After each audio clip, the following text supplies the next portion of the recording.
Hello बच्चों। आशा करता हूँ आप लोग सही होंगे। नाउ दैट एनएससीपी और एनएससी के एग्जाम्स की रजिस्ट्रेशन खत्म होने वाली है, so I thought it will be really important for us to bring Vikas Agarwal sir and Chandan Saini sir, who have been instrumental in getting Dhruv the gold medal for India, and talk about अगले साल को लेके 2023 के NSCP को लेके क्या चल रहा है, क्या लग रहा है इस साल के एग्जाम का, कैसे एग्जाम होएगा, बच्चों को क्या करना चाहिए अगर 10th में, 11th में, 12th में, एंड गोइंग फॉरवर्ड वेदांतु क्या कर रहा है to help students not only clear NSCP but also to get another gold medal for India. So I welcome Vikas Agarwal sir and Chandan Saini sir for this lovely conversation session, which I'm sure will be very much beneficial to all NSCP aspirants out there. So welcome Thank you, sir. Vikas sir, welcome Chandan sir. Thank you, sir. Thank you sir. So I know Chandan sir, अब तो काफी time हो गया है। पहले तो ध्रुव का जो यूफोरिया था अब वो सेटल डाउन हो चुका होगा। अब आई am sure you must be all geared up for 2024। So Sure, sir. क्या कह रहे हो सर? सीधा पहले क्वेश्चन पे मैं जंप करता हूँ। क्या कह रहे हो कि अगले साल का जो इस साल का एनएससीपी का एग्जाम होने वाला है, आपका क्या कहना है इस एग्जाम को लेके कि how will this exam be? Will it be tougher than NSCP 22 21? Will it be easier? हमने देखा ही था कि कैसे कट ऑफ्स थोड़े से कम नीचे गिरते जा रहे हैं, कैसे एमआई मेरिट इंडेक्स स्कोर है वो as a percentage of maximum score भी कम होते जा रहा है over last 3-4 years. So what is the outlook for this year, sir? According to me, sir, I think it should be like on the similar lines. जैसे हम लोगों ने देखा है कि means after 2019, 2020, then 2021 and then अभी 22, 23 में like जो डिफिकल्टी लेवल है means it started somewhere close to JEE mains and last year it was somewhat touching JEE advance. मतलब हम स्कोर्स के टर्म्स में भी अगर बात करना चाहें तो like MI was 131 out of around 220 marks, Okay. So which is almost like 60% score, है ना। तो एंड दैट ऑल्सो लाइक अगर हम ऑल ओवर इंडिया देखें I guess hardly there were 40-50 students who were able to achieve it. All right. So effectively we can say okay, the level of exam is more or less kind of like very comparable to JEE Advanced now. All right. So I think in CAE वाला जो trend है they are going to continue. All right. So Vikas sir, आपका क्या कहना है कि जैसे कि चंदन सर ने बताया कि एनएससीपी का एग्जाम का लेवल थोड़ा सा बढ़ता जा रहा है। जेई मेन था 2019-20 के आसपास, जो भी जेई एडवांस को टच कर रहा है। अब keeping India's objective in mind कि यार हमारे को तो इंडिया को गोल्ड मेडल लेकर दिलाना है, इंडिया को टॉप पोजीशन दिलानी है इंटरनेशनल स्टेज ओलंपियाड पे। As a teacher, and if you were in that shoes, would you make the paper more tough and have a better selection, or would you make paper little easy and थोड़ा सा और लोगों को opportunity देना चाहेंगे, keeping India's objective in mind कि हमें तो गोल्ड चाहिए, हमें तो ज्यादा बच्चों को गोल्ड दिलाना है। तो सर इसके बारे में जैसे मैं ये कहूँगा कि जो ओलंपियाड है 3 स्टेज का एग्जाम है और अल्टीमेटली हमारा ऑब्जेक्टिव है 3rd स्टेज को क्रैक करना, जिसके अंदर जो क्वेश्चंस आते हैं उनमें 2 तरह के एस्पेक्ट होते हैं जो कि हमको बच्चों को डेवलप करवाने होते हैं, जो डिफॉल्ट बच्चों में नहीं होते हैं, स्पेशली उन बच्चों में जो जेई की तैयारी कर रहे होते हैं। तो एक होता है कि प्रैक्टिकली सोचना, जैसे कि अगर हमको एक सेट ऑफ कंडीशंस दे दी जाए तो उसको मॉडल करके क्वेश्चन मतलब मॉडल क्रिएट करके फिर सोल्यूशन तैयार करना। और तो एक तो वो चीज बच्चों को नहीं आती है, और दूसरा अप्रोप्रिएट अजम्पशंस को लेके चलना, जो कि अगेन टेस्ट किया जाता है। तो इन पॉइंट्स को माइंड में रख के मुझे ऐसा लगता है कि जो नेक्स्ट लेवल ऑफ एग्जाम है यानी कि INPHO जो एग्जाम है उसको थोड़ा सा और डिफिकल्ट बनाया जा सकता है। स्पेशली अगर मैं देखता हूँ कि जैसे ओलंपियाड के अंदर, इंटरनेशनल ओलंपियाड के अंदर चाइना की सक्सेस रेट काफी अच्छी है, और अगर हम चाइनीज पेपर को उठा के चेक करते हैं तो उन पेपर का डिफिकल्टी लेवल काफी अच्छा होता है। तो वहां से हम कह सकते हैं कि एक एम्पेरिकल डेटा भी हमारे पास कि अगर हम डिफिकल्ट पेपर्स पे बच्चों को ट्रेन करें तो बच्चों की सक्सेस के चांस भी बढ़ते हैं। तो नेक्स्ट स्टेज के लिए definitely we should go for a little bit more difficult paper. NSCP के लिए I think JEE advance level का paper is the appropriate thing. Like अगर पहले इससे आसान पेपर हो रहा था तो maybe that was not a good filter, क्योंकि जिन बच्चों को हम जिस तरह की ट्रेनिंग देना चाहते हैं उन बच्चों का एक बेसिक लेवल जो है वही काफी हाई होना चाहिए। तो आई बिलीव कि ज्यादा टफ पेपर होना is a good thing. if I am keeping India's success in mind. So that is my personal opinion. क्या बात है sir, such scientific analysis of how the paper should be. And बच्चे लोग, all I can say is भाई तैयार हो जाओ। इसका मतलब तो ये है कि इस साल फर्स्ट टेस्ट तो पिछले जैसे ही आएगी, which is going to be little challenging, but more important part is INPHO तो मुश्किल होने वाला है, as per what Vikas sir is talking about. So second question आता है, am I the one? Should I be the one? Is it the right time for me to go for Olympiads? ये बहुत बारी ये क्वेश्चन आता है। सो एक एक करके एक एक ग्रेड्स की बात करते हैं। तो पहले मैं बात करूंगा 12th स्टैंडर्ड के बच्चों की। 12th स्टैंडर्ड के बच्चों का जेई भी सर पे है। 12th स्टैंडर्ड के बच्चों को ये क्वेश्चन भी आता है कि सर हमने फिजिक्स ओलंपियाड की तैयारी पे बहुत ज्यादा टाइम लगा दिया, तो हमारा जेई तो नहीं डीरेल हो जाएगा, उसकी तैयारी तो नहीं खराब हो जाएगी? तो आपके आपके एक्सपीरियंस के अनुसार, आपके पास तो इतने सारे बच्चों के साथ डील करने का एक्सपीरियंस है, आपने देखा होगा कि जब बच्चा ओलंपियाड की तैयारी करता है तो उसका जेई कैसे बेटर होता है, खराब होता है। सो आपके अनुसार 12th स्टैंडर्ड के बच्चे के अंदर अगर ये सवाल चल रहा है that am I the one, और व्हाट, मेरे को ओलंपियाड की तैयारी करनी चाहिए नहीं करनी चाहिए, और मेरे को क्या एस्पायर करना चाहिए, तो क्या आप आंसर देना चाहेंगे Chandan sir? I guess sir 12th में मोस्टली जो स्टूडेंट्स हैं उनका जो मेन फोकस रहता है आई गेस वो जेई एडवांस रहता है। And if we talk about second stage or camp stage of Olympiad and JEE Advance, तो effectively दोनों का जो approach है it's entirely different. I guess like Olympiad requires a lot of patience. आप एक एक क्वेश्चन पे आधा घंटा, पौन घंटा, 1 घंटा स्पेंड कर सकते होना चाहिए। JEE Advance डिमांड्स की अच्छा कि आप 3-4 मिनट से ज्यादा अगर क्वेश्चन डिमांड कर रहा है, इट मीन्स आपको उसको छोड़ देना चाहिए। तो I would say like means it's a very hard judgement to make कि आपको किधर ज्यादा फोकस करना चाहिए। So like I think it depends on students priority. अगर आपको जेई आपका मेन टारगेट है, बट अगर आपने फिजिक्स का के लिए पहले बहुत सारा टाइम स्पेंड कर दिया है, then I think you should practice INPHO pattern tests at least once weekly so that आप उस पैटर्न के यूज टू तो रहो, बट आपका मतलब जो प्रॉब्लम सॉल्विंग है वो बहुत ज्यादा स्लो डाउन ना हो जाए। और अगर आपका मेन ऑब्जेक्टिव ही ओलंपियाड है, then obviously I think you should go all out. तो जितना हो सकते हैं उतना उस टाइप के क्वेश्चंस का प्रैक्टिस करना चाहिए ताकि आप फर्दर स्टेजेस में अच्छा कर सको।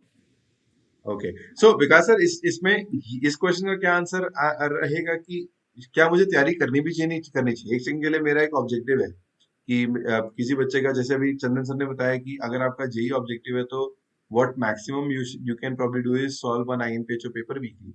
और अगर आपका ओलंपियाड ही ऑब्जेक्टिव है तब तो पूरा का पूरा ऑल इन हो जाए। बट इन दोनों में एक क्वेश्चन ये भी आता है कि क्या मैं कर सकता हूँ क्या? तो आपके अनुसार आज बच्चे का अगर उसको सेल्फ असेसमेंट करना है, सेल्फ अंडरस्टैंडिंग करनी है उसको, तो how should he decide whether to actually go for Olympiad preparation और ओनली फोकस ऑन जेईई? तो सर इस क्वेश्चन को आंसर करने के 2 क्राइटेरिया हो सकते हैं, मतलब बच्चा 2 तरीके से सोच सकता है। जैसे अगर मैं स्टूडेंट होता तो मैं ओलंपियाड करने के लिए 2 तरीके से टेम्पटेड हो सकता था। एक हो सकता था कि ओलंपियाड क्लियर करके मुझे क्या मिलेगा, रिवॉर्ड्स को माइंड में रख के उससे मैं टेम्प्ट हो सकता था।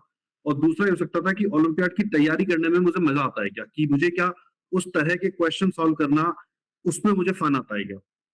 तो अगर इन 2 के बेसिस पे मेरे ख्याल से बच्चे को सोचना चाहिए कि मुझे करनी चाहिए कि नहीं। अब अगर मैं ओलंपियाड के रिवॉर्ड के बेसिस पे बात करना चाहूँ तो रिवॉर्ड शायद वैसा है कि जैसे आपको कुछ फॉरेन यूनिवर्सिटीज के अंदर डायरेक्ट एडमिशन मिल जाते हैं, या आपके एडमिशन के चांस और अच्छे इंप्रूव हो जाते हैं अगर आप ओलंपियाड को क्लियर कर लेते हैं तो। लेकिन इंडिया में एज सच अभी मुझे नहीं लगता कि बहुत सारे कॉलेज ऐसे हैं जो ओलंपियाड के बेसिस पे डायरेक्ट एडमिशन देते हैं। आई थिंक रिसेंटली किसी IIT ने तो इस तरह का प्रोविजन बनाया है कि वो ओलंपियाड के रिजल्ट्स के बेसिस पे एडमिशन देंगे। बट अपार्ट फ्रॉम दैट अभी तक आई डोंट थिंक कि इंडिया में हम लोग इस बात को मतलब रिवॉर्ड कर रहे थे कि बच्चा इंटरनेशनल ओलंपियाड क्लियर करके आया है। तो रिवॉर्डिंग पॉइंट ऑफ व्यू से अभी मुझे नहीं लगता कि उतना है। ऑफ कोर्स पर्सनल ग्लोरी अपनी जगह है और इंडिया का नाम रोशन करना वो एक अपने आप में एक माइलस्टोन है और something that can be a very highlight of one's resume. अब अगर मैं मेहनत की बात करूं या जो इनपुट्स जाएंगे उनकी बात करूं, तो इनके इनपुट्स, जैसा अभी चंदन सर ने बताया था कि इनके इनपुट ऐसे होते हैं कि आप एक क्वेश्चन लेके बैठ जाते हो और फिर आपको उसके ऊपर 1.5 घंटा 2 घंटा भी लगाना पड़ सकता है। ऐसा भी करना पड़ सकता है कि आपको उस क्वेश्चन को सॉल्व करने के लिए नई थ्योरी पढ़नी पड़ रही है जो आपने अभी तक एक्सपोज नहीं किया अपने आप को। तो are you willing to do all this thing? इतने एफर्ट डालने के लिए आप रेडी रहते हो क्या? मतलब, और ये आप जोश में आके या फ्रेंड को देख के, फ्रेंड से इंस्पायर होके नहीं कर सकते। आपको मजा आना चाहिए। आपको लिटरली जब एक नई थ्योरी समझ में आए तो आपको अगर अंदर से खुशी होती है, ठीक है, तो may be you can try. और अगर आपको ऐसा लगता है कि यार थ्योरी को समझना तो एक बोझ है, या इतना टाइम मेरा इन्वेस्ट हो गया और जरा सी चीज मुझे समझ में आई, इस तरह के थॉट अगर आते हैं तो maybe Olympiad then is not, तो वो आपके कप ऑफ टी नहीं है फिर। तो मेरे हिसाब से इन बेसिस पे डिसीजन लिया जा सकता है। All right, all right. So to summarise, जो मैं करना, अगर आपकी बातों को समराइज करूं, तो चंदन सर ने तो बोला है कि अगर करना है, प्राइमरी गोल है तो ऑल इन कर जाओ, सेकेंडरी गोल है तो हफ्ते में एक आईएनपीएचओ का पेपर, आईएनपीएचओ टाइप का पैटर्न का पेपर सॉल्व करते रहो, ताकि आप टच में भी रहोगे। और आपने बोला कि क्या मुझे तैयारी करनी चाहिए नहीं करनी चाहिए, उसमें मजा आता है तो दैट इज पैरामाउंट। और रिवॉर्ड्स, अगर आपका बाहर जाने का है कुछ प्लान, यस, तो it is very much rewarding also, is how I would put it. Yes. Right. 11th standard के बच्चे के लिए क्या कहते हैं आप सर? कि 11th स्टैंडर्ड का बच्चा तो एक ऐसे स्टेज पे है कि वो उसकी जेई में भी चल रही होंगी चीजें, हो सकता है कि जेई में उसका बैकलॉग भी हो, बेचारा पहले ही शायद फिजिक्स केमिस्ट्री मैथ तीनों को करने में स्ट्रगल कर रहा होगा। फिर कुछ बच्चे होंगे जो, जिनको ये प्रॉब्लम फील ही नहीं हुई, वो मतलब होते हैं ना कि कई बच्चे, उनको उनको उनको गरीबों की प्रॉब्लम ही नहीं समझ आती, वो एक अलग ही लेवल पे काम कर रहे थे, चल रहे थे। सो 11th के बच्चों के लिए आपका क्या कहना है आपका? विकास सर, आप आपसे स्टार्ट करते हैं अगला क्वेश्चन। तो सर मेरे हिसाब से 11th के बच्चे को अगर अभी से वो ओलंपियाड के बारे में सोच रहा है, ठीक है, तो बहुत ही राइट टाइम पे उसने मतलब सोचना स्टार्ट कर दिया है। एंड इस समय अगर वो सोचना स्टार्ट कर रहा है, then the most important decision that he has to make is to choose the right guide. क्योंकि 11th के बच्चे के सामने दो प्रॉब्लम स्टेटमेंट्स होते हैं, दो क्वेश्चन होता है जिसके आंसर चाहिए होते हैं, कि वो जो एग्जाम है उसको रियलिस्टिकली क्रैक करने की कोशिश 11th में करेगा या 12th में करेगा। तो अगर बच्चे ने 11th में आने के बाद ही डिसीजन लिया है कि अब मुझे फिजिक्स ओलंपियाड की तैयारी करनी है, तो रियलिस्टिक चांस बनता है 12th में क्रैक करने का। हालांकि तैयारी शुरू हो जाती है 11th में। तो बच्चे ने जो भी अपने गाइड को सेलेक्ट किया है, the guide can be anyone, like anyone who has been through this journey, ठीक है, may be a elder brother, may be father, may be a teacher, may be an institute, ठीक है, but someone who is aware of the journey, who understand the intricacies of the journey, ऐसा guide होना चाहिए। और guide को बताए, and the guide probably will make a study plan जिसमें physics accelerated वे में कवर होगी। अगर मैं स्पेसिफिकली फिजिक्स ओलंपियाड की बात कर रहा हूँ, समय से पहले सिलेबस कवर करना जरूरी है, जिससे कि हमको एडिक्वेट प्रैक्टिस का टाइम मिल सके, एग्जाम ओरिएंटेड हम प्रैक्टिस कर सके और एग्जाम टेम्परामेंट बिल्ड कर सके। अगर हम ये बात 11th के स्टार्ट में डिसाइड कर रहे हैं, लेकिन हमने सोचा कि चलो हम टीचर से बाद में डिस्क्लोज कर देंगे, अभी तो जेई की तैयारी कर लेते हैं, ठीक है, तो फिर बच्चा ऑटोमेटिकली उस सिचुएशन में पहुंच जाएगा जिसमें 12th के बच्चे का भी हम बात कर रहे थे, कि फिर उसके सामने क्वेश्चन वो खड़ा होगा कि मैं ऑल आउट जाऊं अपने ओलंपियाड के लिए या मैं अपने प्राइमरी गोल पे फोकस रखूं। लेकिन अगर वो 11th से ही ऑलरेडी फिजिक्स को एक्सेलरेटेड पेस पे पढ़ रहा है, चीजें समय से पहले पूरी कर रहा है, ठीक है, 11th और 12th का दोनों का मिला के सिलेबस समवेयर अराउंड जुलाई तक फिनिश कर पा रहा है वो, 12th की जुलाई तक, then the student has a realistic chance of cracking the different stages of Olympiad exam. तो I believe कि जो 11th के बच्चे हैं उनके लिए सबसे इंपॉर्टेंट डिसीजन है एक राइट गाइड को ढूंढना और उनके साथ एक अपना अच्छा स्टडी प्लान बनाना और उसको स्टिक करना, उसको फॉलो करना। और इसमें राइट गाइड के पीछे भी आपने जो फ्रेमवर्क दिया है वो ये है कि सिलेबस कंप्लीशन बच्चे का 12th स्टैंडर्ड की जुलाई तक अगर हो रहा है, then that place is a very good place, because that will give him ample opportunity to revise, to keep things over here, to help him juggle from one concept to another concept, and also to expose to higher level questions. Yes. Right. Chandan sir, आप ये बताएं कि चलो, एक तो sir ने, विकास sir ने तो ये बताया कि 11th स्टैंडर्ड के बच्चे के लिए what should the right realistic thing is, और वो उसको क्या अभी देखना चाहिए।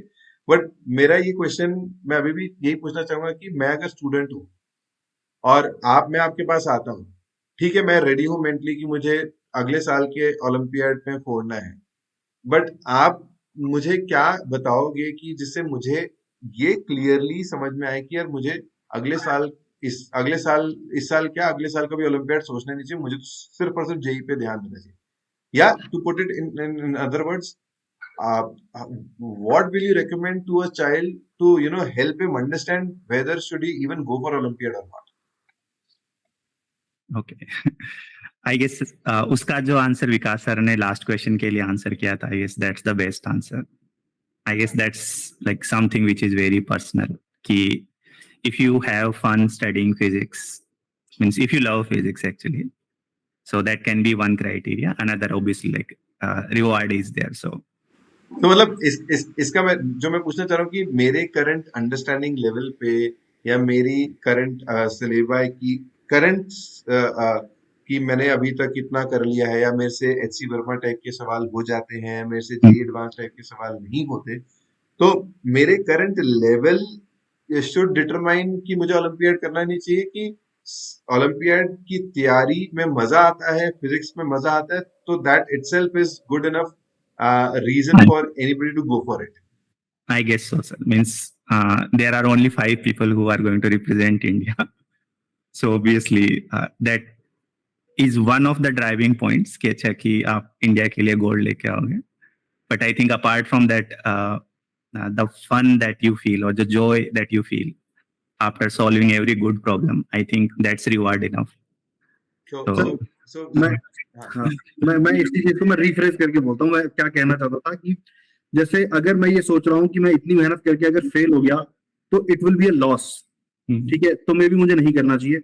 लेकिन अगर मैं ये सोच रहा हूँ कि मैं इतनी मेहनत करूंगा और मेहनत करना ही मजा है, मेहनत करना ही मेरा आउटपुट है, मतलब मेरे को जर्नी में ही मजा आएगा, डेस्टिनेशन तो भूल जाता हूँ मैं, तो इन बच्चों को तैयारी करनी चाहिए. जिनको जर्नी में मजा आएगा उनको करना चाहिए. तो मैं अगर अपने शब्दों में बोलूं, डियर स्टूडेंट्स, अगर आपको for the love of physics you can definitely go for Olympiad preparation, because ये definitely आपको इतना फिजिक्स के ऐसे पर्सपेक्टिव्स सीखने का आपको मौका देगा जो आपको बहुत ज्यादा अच्छा फील कराएगा.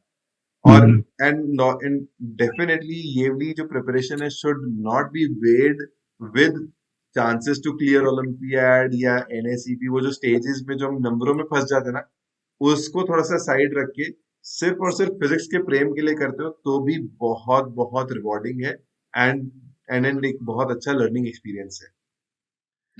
Just to add one more point sir extra कि जैसे लाइक अगर हम फिजिक्स ओलंपियाड की तैयारी कर रहे हैं, सो द जो आप मान लो जैसे 11th में, बिकॉज बच्चा अभी जर्नी स्टार्ट कर रहा है, या 10th में या 9th में, so like again gaining gold is again not the only reward.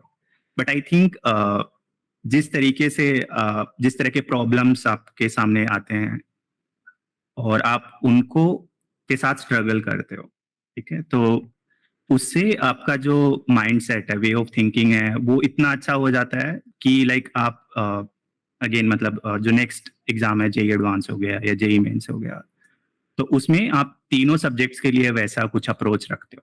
You think things clearly, आपके कंसेप्ट रॉक सॉलिड होते हैं, तो obviously I guess you are going to do really well in those exams. और उससे भी बेहतर है कि लाइक अगर हम जैसे नॉर्मली जो हमारा प्रॉब्लम सॉल्विंग होता है उसमें we kind of like do tens of cases, then we do similar kind of problems, right? तो I don't think कि real life works that way. Means real life में आपके साथ एक प्रॉब्लम स्टेटमेंट होता है एंड उसके साथ कोई गाइड नहीं आता कि ये स्टेप्स फॉलो करोगे तो आपको सॉल्व हो जाएगा. It's all about, I think, आप जो भी around situation है, you understand that you try to use the tools that you have and then you try to solve that problem. मतलब I guess ऐसा ही कुछ होता है. I think same is true for the physics Olympiad problem. So dear student, what मैं जो sir की बातों से समझूं तो बस सर कह रहे हैं कि अनस्ट्रक्चर्ड प्रॉब्लम सॉल्विंग की जो कैपेबिलिटी है, अनसीन प्रॉब्लम सॉल्विंग की जो कैपेबिलिटी है, वो ऐसी टाइप की प्रिपरेशन से बहुत ज्यादा सीखने को मिलती है.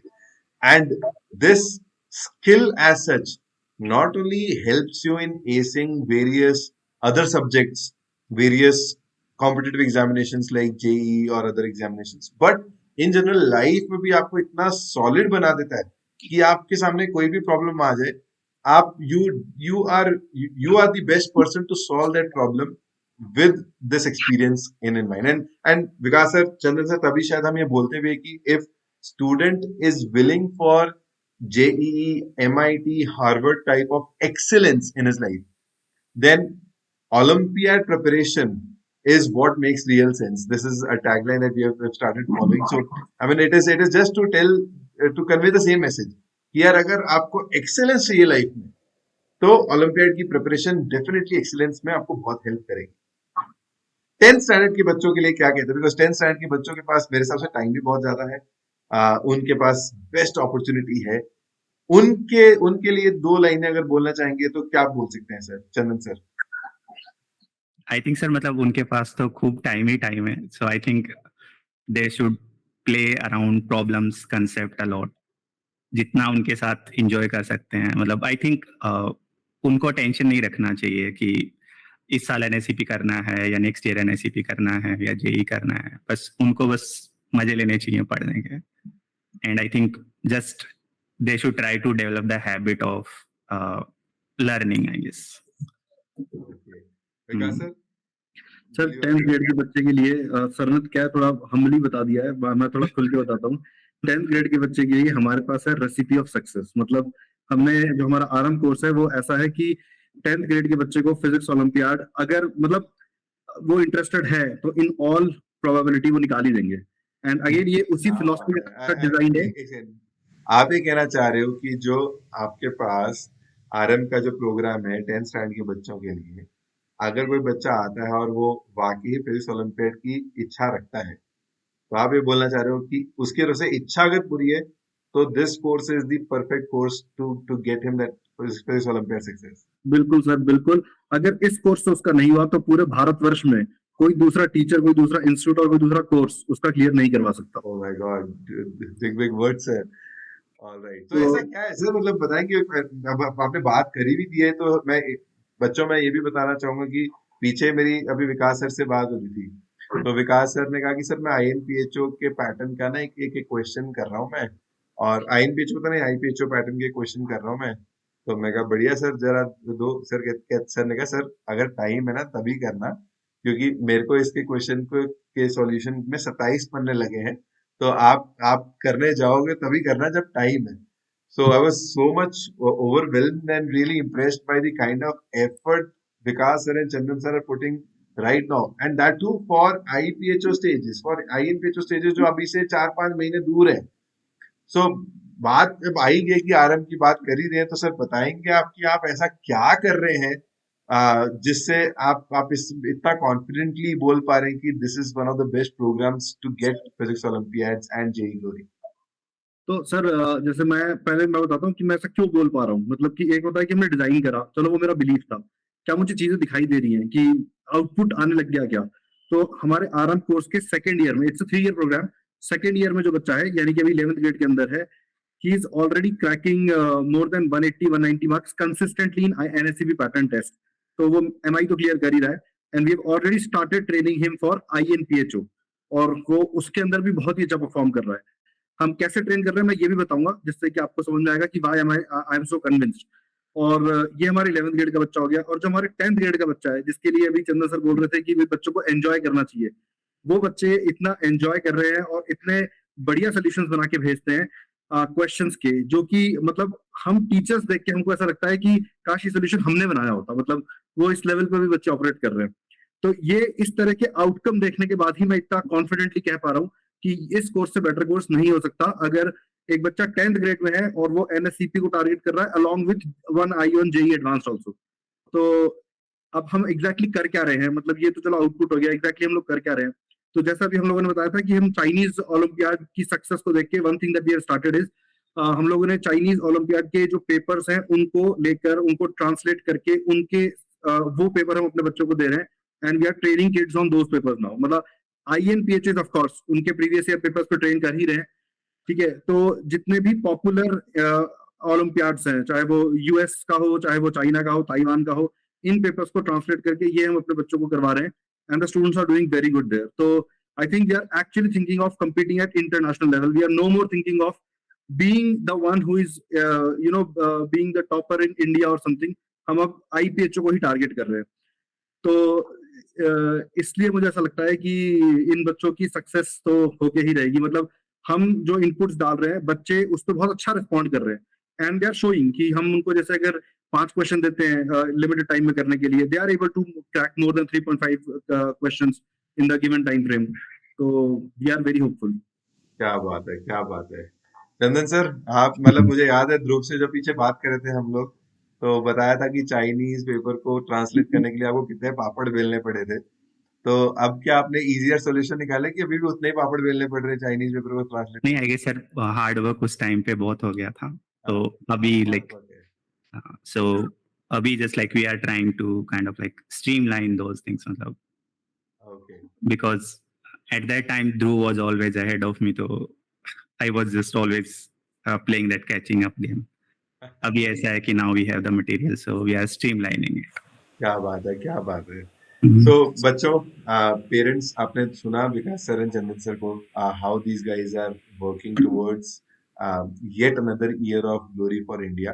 आई एम श्योर जिस तरह से ये लोग लगे हुए हैं, एक क्या दो क्या इस साल, आई वोंट बी सरप्राइज अगर 500 के 500 बच्चे हमारे इंडिया को रिप्रेजेंट करते हुए गोल्ड लेके आए and we get globally rank 1 in international Olympiad examinations. Vikas sir, Chandan sir, last culminating questions, standard question जो बच्चों की तरफ से आता है, कब पाथफाइंडर करें, कब शीट्स करें, कब पेपर आईएनपीएचओ पेपर करें, कब एचसीवी करें, any order in your mind that जो स्टैंडर्ड थंब रूल टाइप की कोई चीज है इसके अंदर for students? Chandan sir. I guess sir matlab class में like once you are done with your notes जो भी आपको टीचर्स ने कराए हैं, and I guess like pathfinder जो है मतलब उसका बस अभी kind of like in our time we used to have Erodo, right? बस वो ऐसा है कि like it's phobia है, but I think once you start doing it तो उतना मुश्किल नहीं रहता, मतलब if your concepts are clear। तो अभी जैसे सर ने बताया आरंभ में जो बच्चे हैं मीन्स दे डू प्रॉब्लम्स, तो क्लास में पढ़ने के साथ करते हैं।